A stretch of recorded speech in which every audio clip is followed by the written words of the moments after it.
जय जगन्नाथ सांग मैंने आज हूँ विश्व पखाल दिवस। प्रति ओडियांकर पसंदर खाद्य हूँ पखाल। खरा दिन आसिले खोजा पड़े पखालर कंसा और बड़ी चूरा। आमर विश्व प्रसिद्ध प्रभु जगन्नाथंकर प्रिय खाद्य पखाल। सेथिपाई तो तांको पखाल तैयारी हुए घी पखाल। श्रीमंदिर टंक तोराणी यार एक निछक प्रमाण। प्रति वर्ष मार्च 20 तारिख को पखाल दिवस रूपे पालन करा जाय थाए।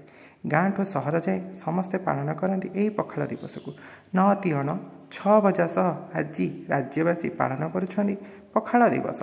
पखाल कंसारे जो शांति मिले ता अन्य कौनसी खाद्य मिले ना कि 5 स्टार होटेल मिले ना। सेथिपाई तो खाद्य भितर पखालर स्थान अन्यतम। छोटू बड़ गरीब ठू धनी गाँ ठू सहर जाए समस्त प्रिय खाद्य पखाल। प्रतिटी ओडियार परिचय मध्य पखाल।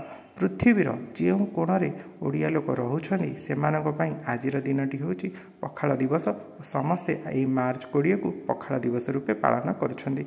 खरा दिने पेट थंडा करने को लोक मैंने पखाल ही खाई थांती। आज ये विश्व प्रसिद्ध पखाल दिवस रे समस्त को मोर शुभेच्छा और शुभकामना। वीडियोटी भल लगिले दयाकोरी चैनल को लाइक शेयर सब्सक्राइब करेंगे। जय जगन्नाथ।